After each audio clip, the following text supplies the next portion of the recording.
Welcome back to the deep dive. Today we're tackling personality psychology. Going way beyond those BuzzFeed quizzes and digging into the real science. What makes you you, you know? Yeah, definitely not just skimming the surface. We're going deep with The Personality Puzzle, a book that really tries to unpack this whole field. The personality puzzle, I like that. It kind of hints that there's no easy answer, right? Absolutely. The book starts by acknowledging that. Trying to fully explain a person, it argues, is practically impossible. Okay, so where do we even begin if a complete picture is, like, impossible? Well, that's where these different basic approaches come in. Think of them as different tools. Each one reveals different clues about personality. Okay, I'm liking this analogy. So instead of one giant magnifying glass, we have a whole set. Exactly. And the book actually points out this paradox. It says personality psychology's biggest strength, its biggest weakness too, actually. Now that's interesting. What do you mean by that? It comes down to something the author calls Funder's first law, I think. Great strengths are often equal to great weaknesses. Okay. So applied to personality psychology, it's broad scope, right? Trying to encompass the whole person, that's what makes it so fascinating, but also really hard to study. So it's like juggling a dozen balls at once. You cover a lot of ground, but keeping it all up in the air perfectly. Perfect analogy. And that's why we need these different approaches. Each one focuses on specific aspects, right? Acknowledging that no single perspective can capture the entire picture. Got it. So what are these different approaches? Give me the rundown. Walk me through the toolkit. Sure, 5 main ones. The trait approach, biological, psychoanalytic, phenomenological, and the learning and cognitive processes approaches. Wow, okay, that's a lineup. Can you give me the, like, super quick version of each one so I can see how they fit together? Yeah. The trait approach, we'll dive deeper into this later, but focuses on those stable personality characteristics, the things that make us unique, like think outgoing, organized, creative traits. So it's about understanding how we differ from each other, but in predictable ways. Exactly.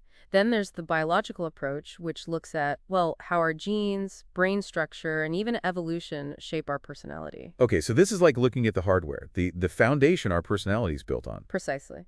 Then we have the psychoanalytic approach, probably most famous, right? Freud, the unconscious mind, childhood, all those hidden conflicts driving our behavior. Oh yeah, the classic, the patient on the couch revealing their deepest secrets. Right. Now, phenomenological, this shifts the focus to conscious experience, how individuals perceive and interpret the world. So free will, personal growth, the search for meaning. So it's about how our unique experiences shape how we understand reality. Exactly. Finally, the learning and cognitive processes approaches, how we learn, how we think, and how those influence personality. Okay, so it's about how our experiences and our thinking patterns mold who we are. Precisely. And while these approaches are distinct, they kind of complement each other, like pieces of a puzzle, offering different but interconnected perspectives. This is already making me think about those online personality quizzes differently. They're fun, but obviously can't capture this. Absolutely. And the book asks a great question. Why not have a single grand theory of personality? Explain it all. Yeah, why bother with all these approaches if one could do it? Seems simpler. Imagine designing one appliance, tests bread, brews coffee, and plays music. Okay. You could try, but it probably wouldn't be great at any of them. Ah, the jack of all trades, master of none problem. Precisely. That's why the personality puzzle argues that these specialized approaches are more effective, rather than trying to create one like mega theory. So each approach acts as a specialized lens, letting us focus in on specific aspects more clearly. Exactly. And that brings us back to Funder's first law, that strengths and weaknesses are often intertwined. The book actually uses some real-world examples to illustrate this point. Oh, okay, I love a good real-life story. Give me an example. Think about presidents. The book suggests that certain flaws, like stubbornness, even a bit of, crinning, can be strengths for leadership in certain situations. So like a president who's like really good at negotiating, but also maybe has a tendency to be manipulative? Exactly. Take Richard Nixon, for example. His shrewdness, which many saw as a flaw, allowed him to achieve a breakthrough in relations with China. But of course, that same trait also contributed to Watergate. Wow. Yeah, perfect example. Strengths and weaknesses so closely linked, even in, someone as complex as a president. Two sides of the same coin. Precisely. The book offers another example. Bobby Knight, the basketball coach, infamous temper, got him in a lot of trouble. But that same intensity, also the source of incredible passion and loyalty to his players. So his greatest weakness was also, in a way, connected to his strength as a coach. Intricate dance between the light and shadow sides of personality. Exactly. And the book wants us to think about this in our own WN lives, Our greatest strengths, how are they connected to our weaknesses?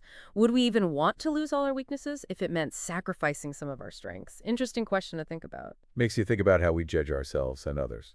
We focus on the negatives, but maybe they're not so easily separated from the good stuff. And that leads to another distinction the book makes. Personality psychology embraces individual differences, while some areas of psychology treat people as largely the same. Okay, interesting contrast. Why do you think personality psychology takes that different approach?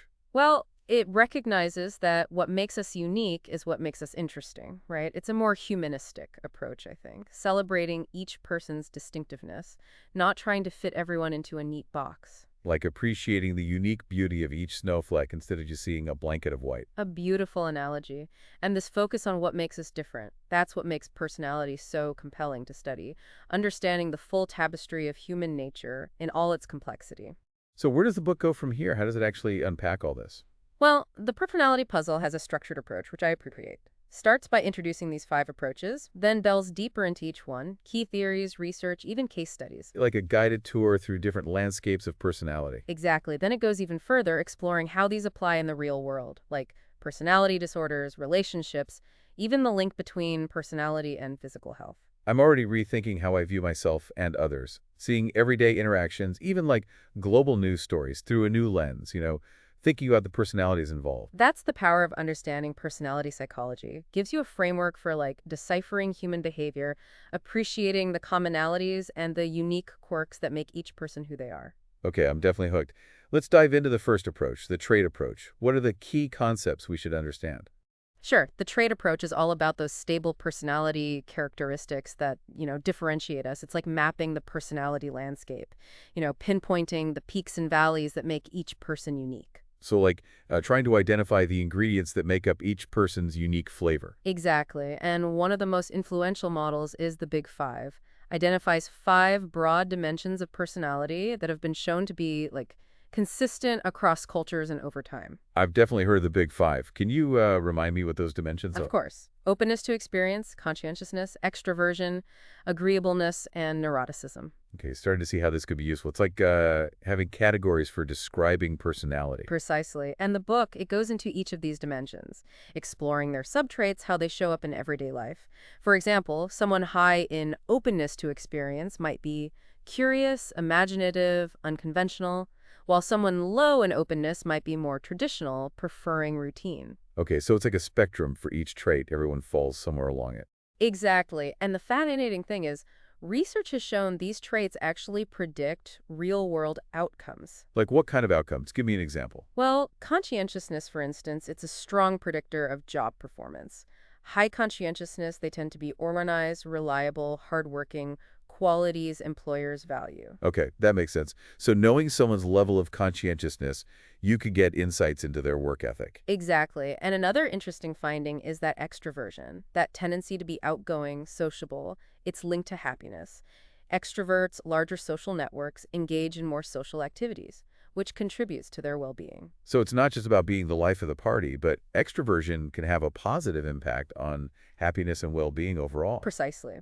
And the trait approach also looks at how we judge personality, in everyday life. Oh, this is interesting. How we form impressions of other people, especially when we first meet them. Yeah, we do it constantly, right? Snap judgments about personality based on appearance, behavior, even their social media. And sometimes those impressions are surprisingly accurate, and sometimes they're way off. Exactly. The book, it gets into the research on how accurate those judgments actually are. And it turns out our ability to judge someone's personality accurately depends on a few things. Like what? What makes us better at reading people? Well, one factor is how well we know the person. We're much better at judging the personalities of people we've known for a long time, observed them in different situations. The more data you have, the more accurate your judgments are likely to be. Makes sense. Exactly. But our judgments can be way less accurate when it's strangers, or when we're relying on very limited information. So those first impressions, like on a first date or a job interview, maybe not always reliable. That's right. Another factor is the trait itself. Some traits, like extroversion, are easier to observe than others, like agreeableness. So we tend to be more accurate judging traits that are outwardly expressed. So easier to spot an extrovert than to gauge someone's agreeableness right away. Exactly. And the book explores how personality traits develop and change over the lifespan. This is something I've always wondered about. Do we fundamentally change as we age? Or are we basically the same person we were as a kid, just with more wrinkles? Great question. Gets to the nature versus nurture debate. The book delves into behavioral genetics, which studies the role of genes in shaping personality. So, are we predetermined by our genes? Is our personality set from birth? Not at all. Genes play a role, but our environment and experiences also have a huge impact on personality development. It's nature and nurture. Not a simple either-or. Both genes and experiences shape us. Exactly. One of the key insights from behavioral genetics, genes don't dictate our destiny. They provide a blueprint, but our environment and experiences can influence how that blueprint unfolds. That's pretty empowering. It suggests we have more agency in shaping our own personality than we might think. Absolutely. And the book highlights how our personality can continue to evolve throughout our lives. So we're not stuck with the same personality traits forever. No, not at all. While our core personality tends to be relatively stable, we can still experience shifts and changes. For example, research has shown that people tend to become more conscientious and agreeable as they get older. So maybe those stereotypical grumpy old men are more the exception than the rule? Perhaps. And remember, personality is dynamic. We're constantly interacting with our environment, learning, and having experiences that shape who we are. This is making me think about personal growth and how we can maybe intentionally cultivate certain traits. Like, if we become more conscientious as we age, can we work on becoming more open-minded or compassionate? That's a great point, and it highlights that understanding our personality isn't just about accepting who we are. It's about recognizing our potential for growth and change. Okay, so the trait approach gives us this framework, understanding individual differences and how they play out. But it also reminds us that personality is not static. It's a dynamic process that's, always unfolding. Exactly, and that's what makes personality so fascinating to study. It's not just about, categorizing people. It's about understanding the complex and ever-evolving tapestry of human nature. All right, so we've got the groundwork for the trait approach. Let's shift gears and dive into the biological approach. What does this perspective tell us about the roots of our individual differences? The biological approach, it takes us deeper into those physical underpinnings of personality. So how our brains, nervous systems, hormones, even our evolutionary history contribute to who we are. Exploring the hardware, the biological machinery that runs the software of our personality. Perfect analogy. One key area in the biological approach is the brain's role in shaping personality. The book actually dedicates a whole chapter to this, how the architecture and physiology of our nervous system affect our behavior and personality. Okay, I'm ready for a crash course in neuroanatomy. What are some of the key takeaways from that chapter? It highlights how different parts of the brain are associated with different psychological functions. For example, the amygdala, a small almond-shaped structure deep in the brain. It plays a key role in processing emotions, particularly fear and anger. So if someone has a more active amygdala, they might be more prone to, anxiety or anger. It's a possibility. Studies have shown that people with an overactive amygdala, they react more strongly to threatening faces. Suggests a biological basis for those individual differences in emotional reactivity. Wow, that's fascinating. So our brain structure actually influences how we perceive and respond to the world. Exactly. It's not just the amygdala, though. The frontal lobes at the front of the brain are crucial for planning, decision-making, impulse control. Think of them as the CEO of the brain. So damage to the frontal lobe, someone might struggle with making rational decisions or controlling their impulses. Exactly. And the book discusses a classic case study, Phineas Gage, a railroad worker who had a severe brain injury. Iron rod went through his skull, damaged his frontal lobes. Oh, I remember learning about Phineas Gage. Didn't his personality completely change after the accident? It did. Before the accident, responsible, hardworking foreman. After the injury, impulsive, erratic, prone to, outbursts of profanity. His case was some of the early evidence that damage to those frontal lobes can have a huge impact on personality. It's a sobering reminder of how much our brain structure influences who we are. Absolutely. And the biological approach also goes beyond the brain. It explores hormones and neurotransmitters and how they shape behavior and personality. Okay, so our biochemistry plays a role too. Absolutely. Testosterone, for example, has been linked to aggression and dominance. Right, we associate testosterone with those classic masculine traits. Exactly. And dopamine, the neurotransmitter associated with pleasure and reward, has been linked to sensation-seeking behavior and extroversion. So people who are, naturally high in dopamine, they might be more drawn to those exciting and stimulating experiences. Exactly. It's like they have a higher baseline need for stimulation to feel rewarded. This is making me realize how much we're influenced by things we're not even aware of, There's this whole symphony of biological processes happening, shaping our thoughts and feelings and actions. Great way to put it. And that's one of the key insights of the biological approach. We're not just rational, conscious beings. Our biology has a powerful role in shaping who we are. Okay, so we've explored the trait approach, the biological approach. What's next? We're going to take a detour now into the depths of the unconscious mind with the psychoanalytic approach. Get ready to explore those hidden motivations and conflicts that shape us. Okay, lead the way. I've always been fascinated by that idea that there's a whole other world operating beneath the surface, our conscious awareness. It is fascinating, and the psychoanalytic approach, it's had a profound, although sometimes controversial, impact on how we understand personality. Emphasizes the unconscious mind, those thoughts, feelings, desires that we're not directly aware of, but that still influence our actions. So it's like there's this hidden script running in the background, shaping our choices even though we're not reading it. That's a great way to put it. And one of the key figures here, of course, Sigmund Freud. Oh yes, the famous couch. Dries Freud. I've heard of him. He's one of the most influential thinkers in psychology, even though, some of his theories have been challenged and modified over time. He said that our psyche is structured in three parts: the id, the ego, and the superego. Okay, can you break those down for me? Remind me how they work together. Imagine it like a three-way tug of war. The id, it's the primitive, instinctual part of us, driven by basic urges. Hunger, thirst, sex. Operates on the pleasure principle, wants immediate gratification. So that's like the impulsive child inside us. Wants what it wants when it wants it. Exactly. Then there's the superego. This is our conscience, our moral values, internalized voice of our parents, society, telling us right from wrong. So the superego is the voice of reason, restraint, trying to keep those I desires in check. Precisely. And in the middle, the ego. Rational part of us tries to balance the id and superego. Ego's the mediator, trying to find a compromise. Exactly. It operates on the reality principle, takes into account the real world, and tries to satisfy the id in ways that are, socially acceptable. Interesting way to think about our internal struggles, like those cartoons with the angel and devil on your shoulder. More nuanced. I like that analogy. And when these three parts are in conflict, that can lead to anxiety and distress. So if the id is constantly being blocked by the superego, we might experience a lot of tension, frustration. Exactly. And Freud, he believed we develop what he called defense mechanisms to cope with this. Unconscious strategies that protect the ego from anxiety. So it's like our psyche has a built-in defense system, shielding us from emotional pain. Exactly. Common ones. Repression, pushing those unacceptable thoughts and feelings into the unconscious. And projection, attributing our own bad qualities to others. Oh yeah, I can see how projection works in real life. Easier to blame someone else than to own up to it ourselves, right? Precisely.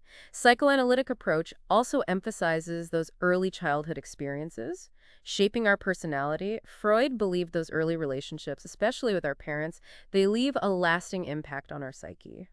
So our childhood has a ripple effect that extends throughout our lives. According to psychoanalysis, yes. Freud proposed a theory of psychosexual development, how our personality develops through stages, infancy to adulthood. I vaguely remember learning about these. Oral stage, anal stage, phallic stage, yeah.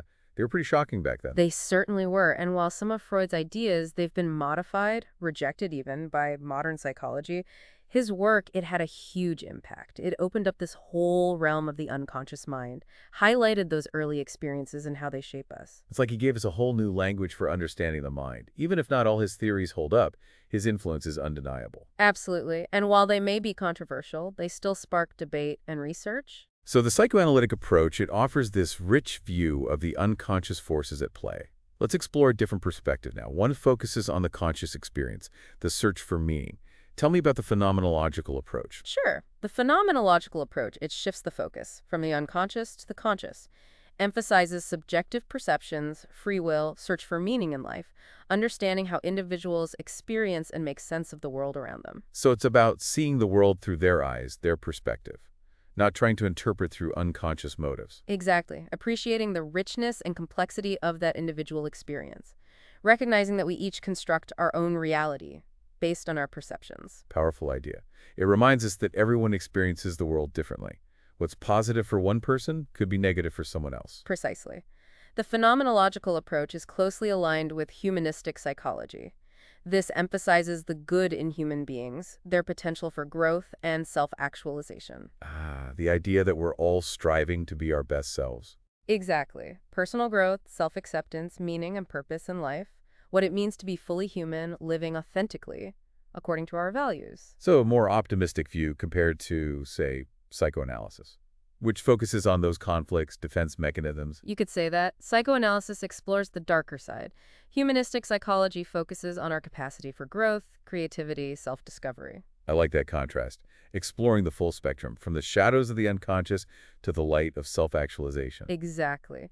And the phenomenological approach, it encourages us to explore our own values, beliefs, goals, to live in a way that's true to ourselves, take ownership of our lives. Becoming the author of our own story rather than a character in a script written by our past or unconscious drives. Exactly. And this approach recognizes our experiences are shaped by our culture, our social context.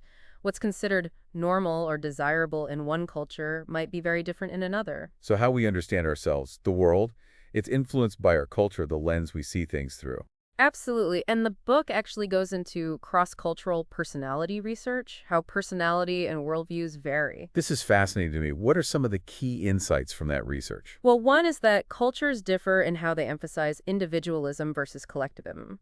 So individualistic cultures, like the United States, prioritize independence, self-reliance, achievement.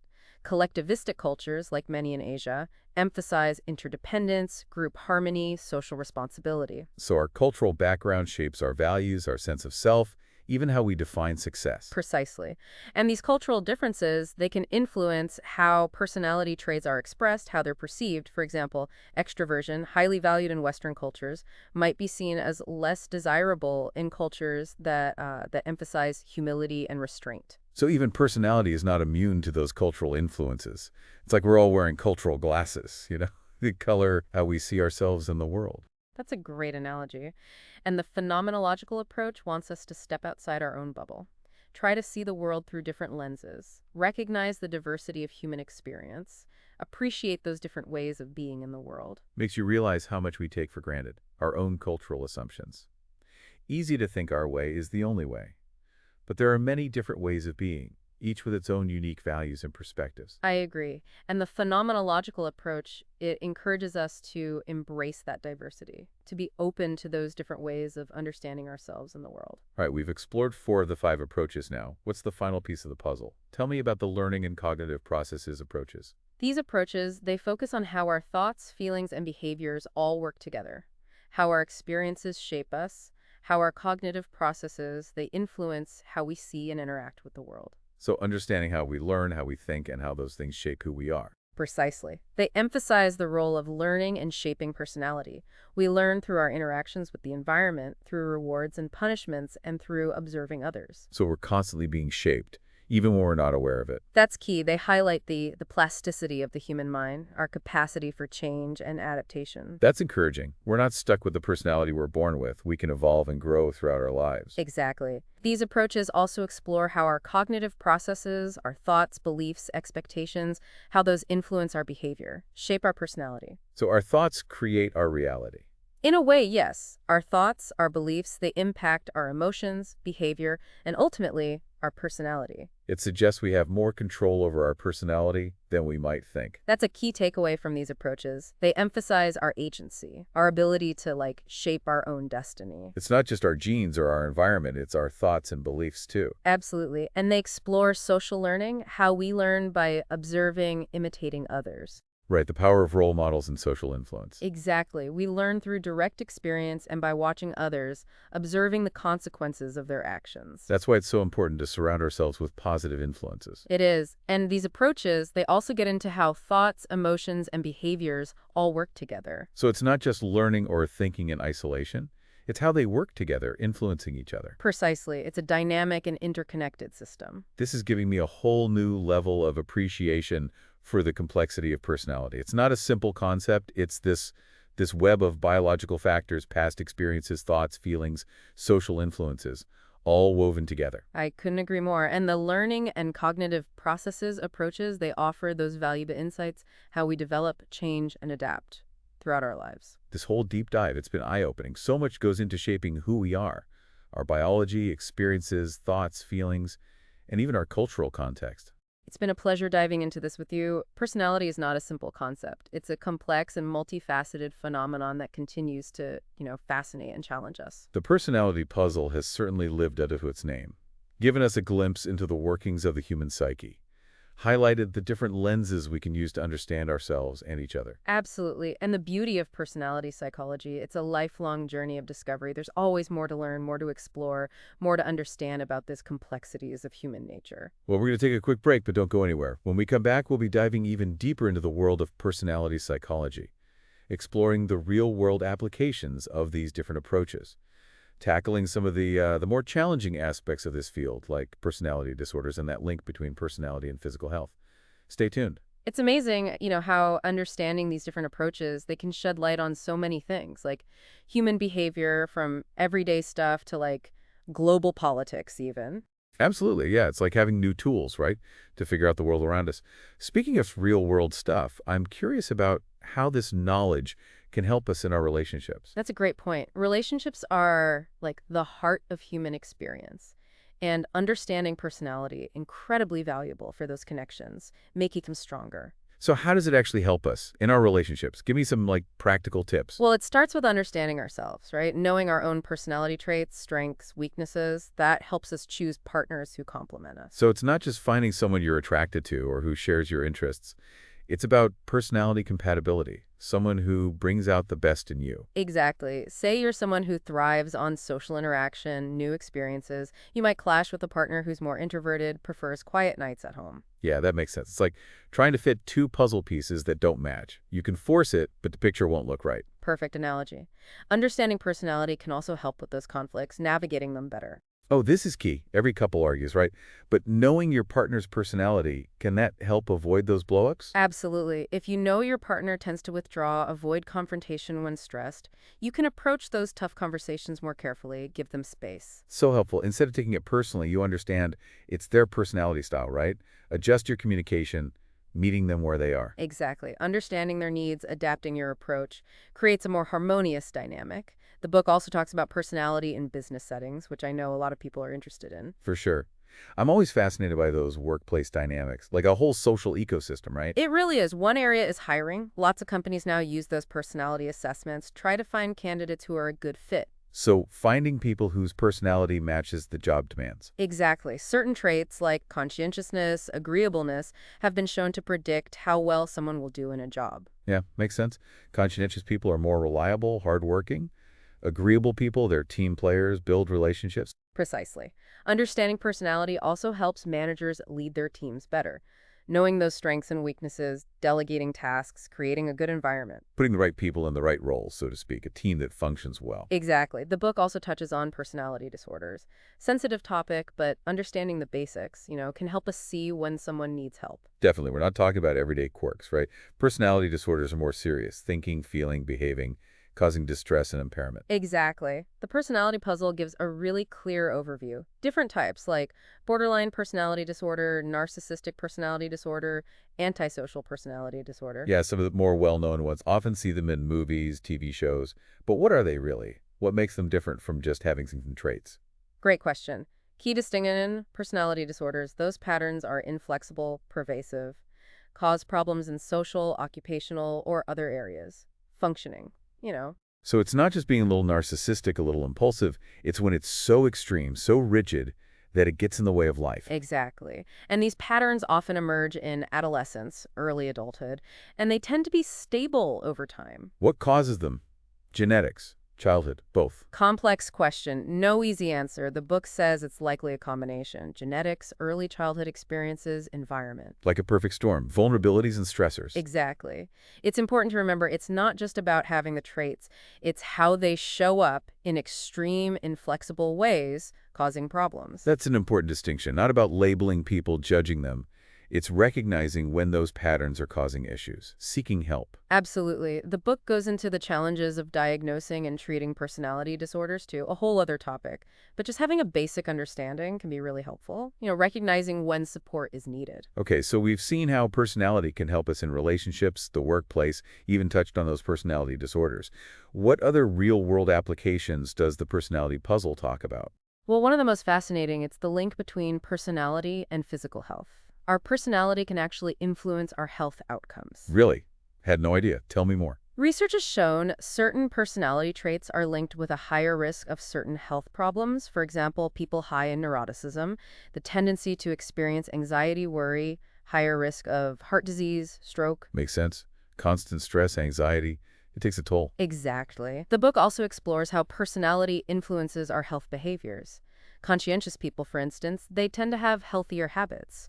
Exercise, balanced diet, more likely to follow medical advice, stick to treatment plans. So being conscientious can actually be good for your health. Seems like it. On the other hand, people who are impulsive, sensation-seeking, more likely to do risky things, compromise their health, smoking, drinking, drugs. Wow, fascinating. Our personality can, set the stage for health outcomes, even if it's not the only factor. Exactly. It's a complex interplay: biology, environment, behavior, personality. Important to remember, while it can influence our health, it doesn't determine our destiny. That's a key point. We're not just puppets of our personality. We have the power to make choices, right? Improve our health regardless of our personality. Absolutely. Understanding this link can be empowering. We can be more mindful of our tendencies, make choices that support our well-being. This whole conversation, it shows how multifaceted personality is. Permeates everything, relationships, work, even our physical health. Couldn't agree more. The personality puzzle gives us that glimpse into the human psyche. And it's clear, understanding personality, it's a lifelong journey, full of surprises and insights. And speaking of surprises, I'm left thinking about that idea we mentioned earlier about personality and culture. Yeah, that's a really important part of understanding personality. And the personality puzzle really gets into that. So easy to think our cultural perspective is universal. But there are so many different ways of understanding the world, and that influences how we see and express our own personalities. Absolutely. The book talks about how cultural values, norms, they can shape everything: self-concept, emotions, social behaviors. So what's a positive trait in one culture might be negative in another. Exactly. For example, assertiveness, often valued in the West, might be seen as rude or disrespectful in cultures that prioritize harmony, difference. Oh, great example. Shows how important it is to be mindful of those cultural differences when we're interacting with people from different backgrounds. Absolutely. And the book encourages us to embrace this cultural diversity, be curious about those different perspectives, challenge our own assumptions about what's normal or desirable when it comes to personality. Personality isn't one size fits all. Shaped by those individual experiences, cultural background, and those universal human qualities that connect us all. I love that the image of a tapestry captures the beauty and complexity of personality. This deep dive has been so reserving, and I feel like we've only just scratched the surface. Me too. It's a field that's always evolving. New research, new insights. The personality puzzle has given us a foundation, understanding this complex topic. And left us with a lot to think about. I know I'll be looking at myself, the people around me, with a new perspective. Those different approaches. Appreciating the interplay of nature, nurture, and our own choices. Shaping who we become. That's what's great about understanding personality. Opens up a new way of seeing the world, ourselves. Well, on that note, I think we've reached the end of our deep dive. I hope you enjoyed exploring the personality puzzle with us today. And remember, the journey of self-discovery, it never really ends. There's always more to learn, more to explore about that fascinating puzzle, human personality. Until next time, keep those personality puzzles coming. We've covered so much already, it's amazing. This whole world of personality psychology. I know, right? It's so fascinating. And the personality puzzle does such a good job of laying it all out. Yeah, it really does. And one thing I like is that it doesn't shy away from the big questions, the philosophical stuff that personality brings up. Absolutely. There's a part in the book that got me thinking about the implications of all these approaches. You know what I mean? Oh, okay, I'm intrigued. Tell me more. Well, it's that question: is personality fixed, unchanging, or can it evolve? That's the age-old debate, right? Nature versus nurture, destiny, free will, it's everything. Exactly. And the book, it doesn't take sides. It brings in all those approaches we've talked about. So what's the answer? Are we stuck with who we are, or can we change? It's not that simple, the book argues. Our personality, it's a mix of things. Genes, how we were raised, our experiences, even our own choices, all playing a part. So like a dance between nature and nurture, and then we get to choose some of the steps. Perfect analogy. Genes and early experiences, they set the stage, but we're not just passive. That's actually really empowering. We have more say in who we become than we think? Maybe. For sure. We can work on certain traits, challenge our beliefs, even create new experiences that change how we see ourselves. So we're always kind of rewriting our own personality story. Exactly. And then the book points out, understanding our personality, it's a tool for growth. Knowing our strengths, our weaknesses, seeing our patterns. Then we can make choices that match our values. Makes me think about all those self-help books, right? Understanding your personality, it's like the first step. Totally. It's like a map of yourself, Helps you navigate and create a life that feels, I don't know, more genuine, more fulfilling. Speaking of navigating, I want to go back to that idea of personality being shaped by culture. Yes, that's so important. The personality puzzle really dives into that, which is great. It's easy to forget, right? Our own culture feels normal, but there are so many ways of seeing the world. And that affects how we express our personality, too. For sure. The book talks about how values, norms, they shape everything, how we see ourselves, our emotions, even how we act around others. So something that's like a good personality trait here could be seen as bad somewhere else. Exactly. Being assertive, it's often seen as good in the West, right? But in cultures that value harmony, not standing out, it could be rude. Yeah, great point. We got to be mindful of that, those cultural differences when we're interacting with people. Absolutely. And the book, it encourages us to really embrace that diversity. Be curious, challenge those assumptions we have about what's normal for personality. It's not one size fits all, right? Personality. It comes from our experiences, our culture, and those basic human things that connect us all. That's a great way to put it. This whole deep dive, it's been amazing. And honestly, I feel like we've only just scratched the surface of personality. Me too. It's a field that never stops, Always new research, new things to discover. The personality puzzle has given us a starting point, a way to think about it all. Lots to ponder, for sure. I'm going to be looking at myself, the people around me, in a whole new way, considering those different approaches, appreciating how nature, nurture, and our choices all play a part. That's what it's all about, right? Understanding personality, it opens up a whole new way to see ourselves and on the world. Well, on that note, I think we've reached the end of our deep dive. Thanks for joining us as we explored the personality puzzle today. Remember, this journey of understanding ourselves, it never really ends. Until next time, keep exploring those fascinating personality puzzles.